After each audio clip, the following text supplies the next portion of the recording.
作为四大美女之一，杨贵妃在我国历史上是一个家喻户晓的女子。她和唐玄宗的爱情故事，经过白居易《长恨歌》的渲染，更加荡气回肠。爱情是美好的，但帝妃之恋掺杂了太多的政治因素。在唐玄宗与杨贵妃百年不遇的爱情佳话背后，其实也有鲜为人知的另一面。杨贵妃为什么能够长时间专宠？这段轰轰烈烈帝妃之恋真的值得赞美吗？是什么原因让我们对杨贵妃和唐明皇的不伦之恋津津乐道？作为政治斗争的牺牲品，杨贵妃应该就是死在了马嵬坡，但人们为什么又会想象出她的很多种结局呢？欢迎来到红颜丹青频道，本频道主要讲述历史上的一些著名女性的传奇人生，品读经典人物，感悟别样人生。本集主讲人为您带来杨贵妃的故事。杨贵妃生于公元719年6月，公元756年7月在马嵬坡被赐死。关于杨玉环的真实姓名，《旧唐书》和《新唐书》中没有记载，直到杨贵妃死后100年左右，《明皇杂录》里才第一次提到杨贵妃小字玉环。杨贵妃儿时被称作玉奴，长大后被称为玉娘。玉环是她身体发福后人们对她的称呼。杨玉环的父亲杨玄琰官至蜀州司户，这个官职虽然很低微，但是杨贵妃出生于弘农杨氏，这个大家族出现了10几个宰相，2个皇帝，自东汉到隋唐一直有着崇高的社会地位和丰富的社会资源。隋文帝杨坚虽然不一定真的是弘农杨氏的后裔，但是为了抬高自己的出身，他也对外传说自己是弘农杨氏的后裔。李渊因为要收服隋朝重臣的心，所以对弘农杨氏的族人给予很优厚的待遇。虽然到了杨玉环的父亲和叔父这一代，他们的这个家族已经没落，但他们所属的家族弘农杨氏依旧是一个屹立100年的大家族。李唐皇室为了显示自己从杨氏家族手中继承皇位的正统性，在灭国之后仍然给了弘农杨氏的族人很高的社会地位，并且保留了弘农杨氏通婚的传统。正是这个传统让杨玉环有机会嫁入皇室。在杨贵妃10岁时，她的父亲因罪下狱，死于狱中。叔父杨玄角收养了杨玉环，从此杨玉环就在洛阳生活。杨玄角虽然官职低微，但是对于杨玉环的教育还是很重视的。杨玉环长大后，不仅性格婉顺，容貌倾国倾城，而且精通音律，擅长歌舞，还特别喜欢弹琵琶。杨玉环是那种让人一见就特别喜欢的女子。叔父把她带进上层社会的圈子以后，她在当时的名媛圈子里树立了很好的口碑。当时长安的漕运问题还没有解决，有时长安的物资会出现短缺的情况，每到这时，皇室成员们就会移居洛阳一段时间。杨玉环就在这个时候，凭借自己过人的社交能力，和唐玄宗的女儿咸宜公主成了很好的朋友。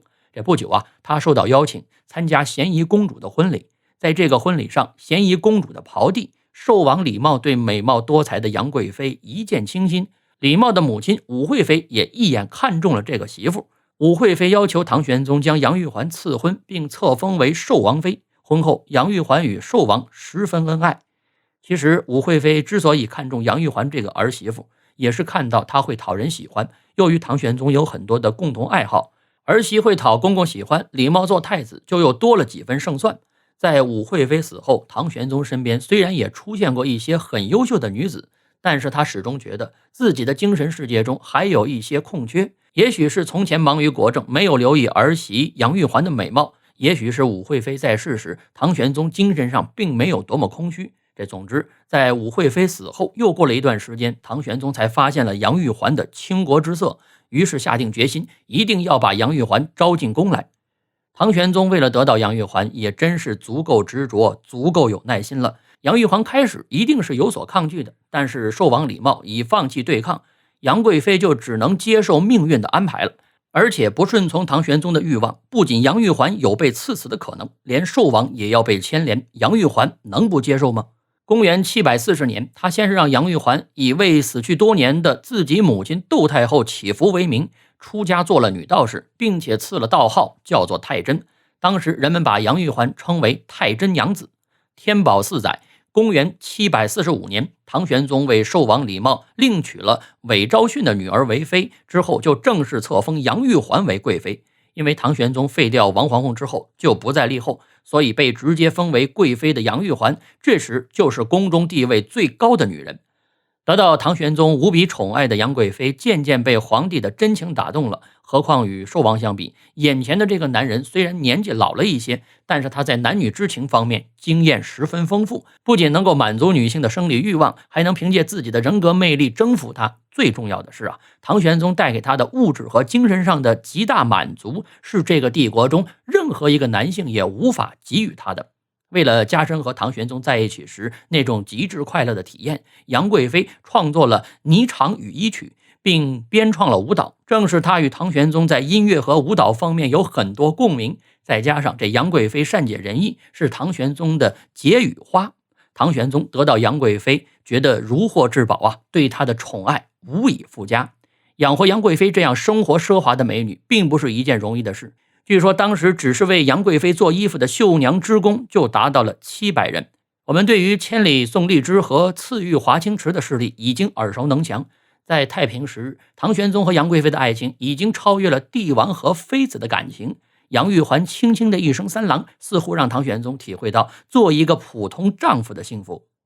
因为喜欢杨贵妃，唐玄宗还不遗余力地给了他的3个姐姐和堂兄杨国忠十分尊崇的地位。这杨贵妃的3个姐姐都被封为国夫人。杨国忠本来就是个吃喝嫖赌无一不精的混混，却因善于逢迎唐玄宗而做了宰相。杨家人娶了2位公主、2位郡主，又常常随唐玄宗外出游玩，越来越恃宠而骄。天宝5载，杨贵妃因为妒汉不逊被唐玄宗赶出宫去。具体原因呢，史书上没有明确的记载。流传较为广泛的一种说法是这次杨贵妃被赶出宫，是因为唐玄宗宠信了梅妃。梅妃的事迹在晚唐时已经开始流传，宋人撰写的《梅妃传》中对梅妃的事迹记载最为详细。以一些严谨的史学家主张梅妃其人在真实的历史中并不存在，但是在唐玄宗的后宫中应该存在身形娇小纤细、性格清高，也曾得到唐玄宗宠爱的女子。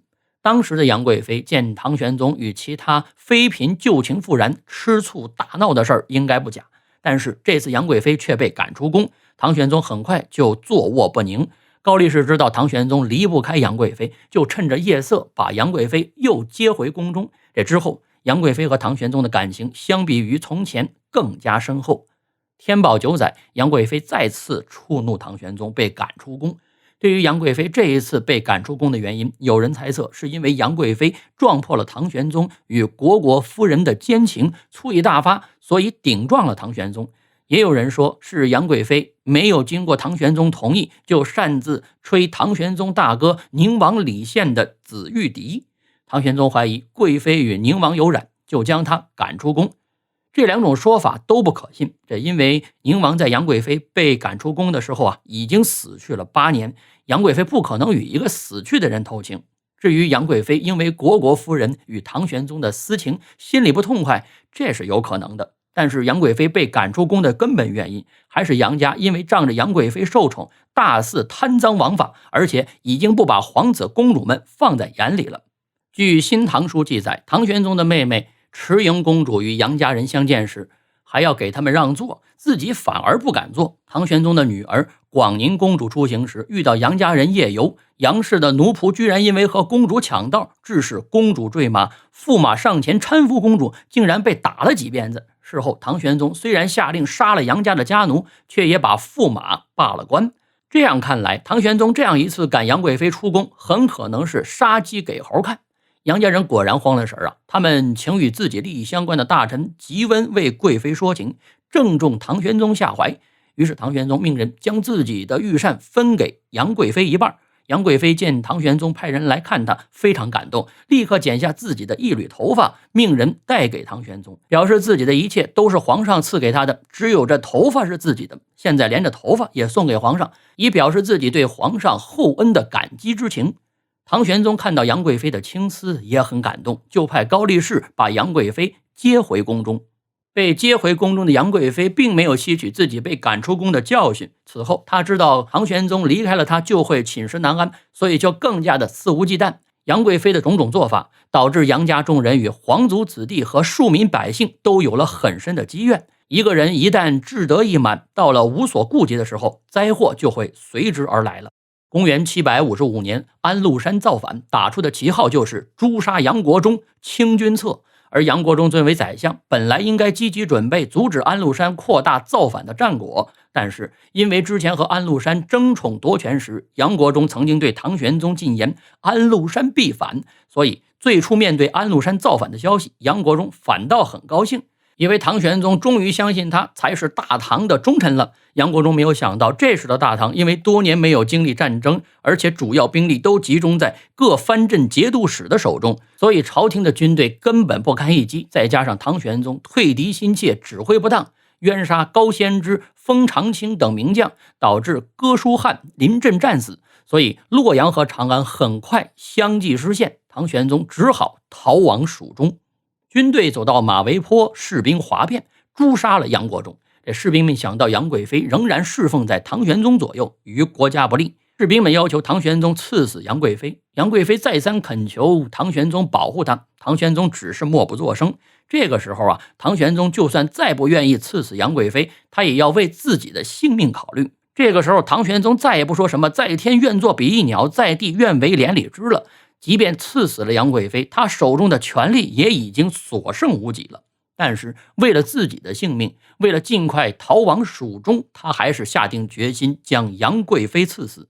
杨贵妃知道皇上不能再保护她，出于对皇上多年厚待她的恩情的酬报，她愿意为皇上牺牲。临去之时，他要求再为皇上跳一支舞。唐玄宗看着翩翩起舞的贵妃，心中的不舍、悔恨和无奈都汹涌而来。他挥了挥手，示意高力士把贵妃带走，自己则掩面哭泣，并且默默转过头去，为自己保留最后的一丝尊严。最终，高力士把杨贵妃缢死在佛堂中。禁军头领陈玄礼等人亲眼目睹了杨贵妃死亡的过程，士兵们一直等到亲自验明正身才肯散去。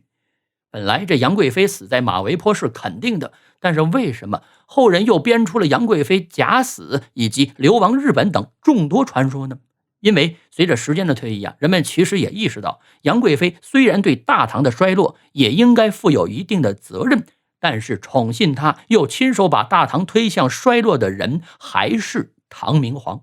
所以人们在怀念大唐盛世的时候，也渐渐把杨贵妃这个丰满艳丽又很有才华的女性定位成受害者的形象。晚唐诗人罗隐的《帝姓蜀诗》就反映了这种直接讽刺当权者为杨贵妃开脱的心理。马嵬山色翠依依，又见鸾鱼杏蜀归。泉下阿瞒应有语，这回休更怨杨妃。再加上白居易写的《长恨歌》和洪升的《长生殿》，把唐玄宗与杨贵妃的爱情写得至真至纯，更引起了文人们的同情。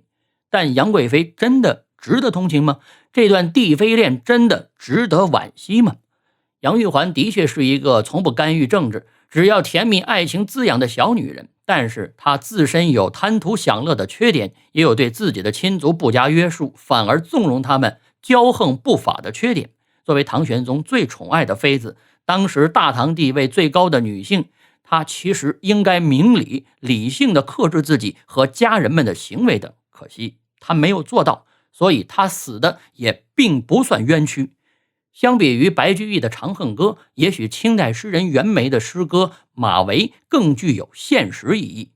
莫唱当年长恨歌，人间意字有银河。石壕村里夫妻别，泪比长生殿上多。但是作为女人的杨贵妃，她的命运也有悲剧性的一面。即使她凭借自己的美貌多才成为大唐地位最高的女性，她的命运也从来不是自己可以掌控的。在现代社会，一个女子如果既漂亮又有才华，最好还是学会克制自己，尽量掌控自己的命运。如果足够清醒，足够有智慧，很多命运的悲剧还是可以避免的。如果您喜欢今天的视频，就请转发、点赞、加关注吧。感谢朋友们的支持，我们下期视频再见。